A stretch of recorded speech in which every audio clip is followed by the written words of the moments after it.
বাটাবাটির মশলা দিয়ে আর যদি হয় সেই রান্নাটা মাটির চুলায়, তাহলে কিন্তু কোনো কথাই নেই। একদম মানে কি যে স্বাদ, কি যে মজা হয়, সেটা যারা মাটির চুলায় রান্না করে হয়তো বা তারাই বুঝতে পারে। গ্যাসের চুলায় রান্না করলে এতটা মজা লাগে না।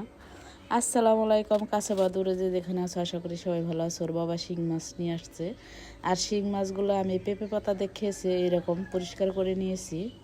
আর যারা শহরে থাকে তারা অনেকভাবেই শিং মাছ পরিষ্কার করে, তবে আমরা যারা গ্রামে থাকি তারা পেঁপের পাতা দিয়ে মাছ খাসলে এরকম পরিষ্কার হয়ে যায়।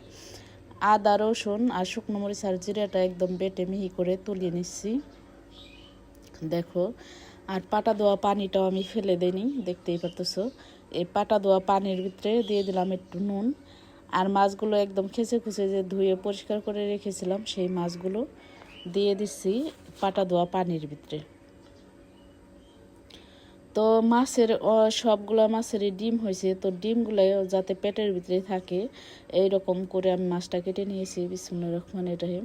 একটা পাত্রে দিয়ে দিলাম পরিমাণ মতো তেল, দিয়ে দিচ্ছি 2-3টা রসুনের কোয়া, আমি আদা ছেঁচা করে রেখেছিলাম সেই রসুনের কোয়াগুলো, আর দিয়ে দিচ্ছি পেঁয়াজ, কাঁচামরিচ কুচি। এখন নেড়ে এইগুলোকে একটু ভাজা ভাজা করে নেব।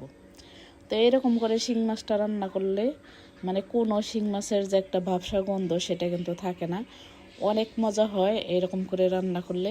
তো আমার বাসায় যে আজকে রান্না করছি, যে শিং মাছ খেতেছে না সেও কিন্তু 1 পিস খায় নাই, 2 পিস খেয়েছে।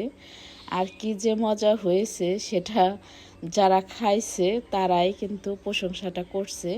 তো বাটা মশলাটা দিয়ে স্বাদ মতো একটু নুন দিয়ে সবগুলো উপকরণ ভালো মতো কষিয়ে নিলাম।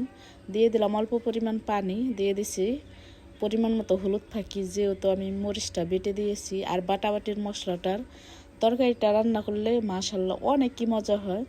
তো তোমরা যারা ফ্রিজে বাটা মশলাটা রেখে দাও, অতটা কিন্তু মজা লাগে না, মানে ফ্রিজের যে ওই তাজা একটা গ্রান থাকে না আমার কাছে মনে হয়। তো পাটা দেওয়া পানির ভিতরে মাছগুলো যে ভিজিয়ে রেখেছিলাম সেই মাছগুলো আমি তুলে দিয়ে দিলাম মশলাটা ভালো মতো কষিয়ে। এখন নেড়েচেড়ে মাছগুলো ভালো মতো আমি কষিয়ে নিচ্ছি। আর মাশাল্লাহ অনেক সুন্দর একটা গ্রান বের হয়েছে, একদম মোমো করতেছে বাড়িঘর। তো পাটা দেওয়া পানিটাও আমি মাছটা কষিয়ে দিয়ে দিলাম পরিমাণ মতো পানি দিয়ে এখন নেড়েচেড়ে ঢাকনা দিয়ে এটাকে আমি রান্না করে নেব।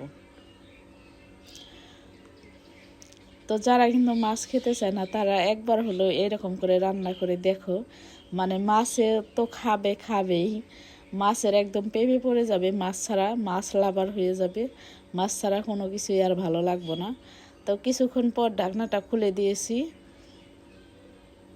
তো খুলে মাছটা আবার একটু নেড়ে চেড়ে নিয়েছি, দেখো একদম ভুনা ভুনা হয়ে গেছে। এখন আমি নামিয়ে গরম গরম ভাতের সাথে পরিবেশন করব।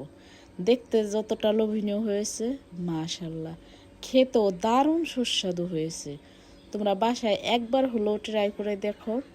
আর যদি তোমাদের ভালো লাগে তাহলে আমাকে লাইক, কমেন্ট, শেয়ার, সাবস্ক্রাইব করে আমাকে ভালোবেসে আমার পাশে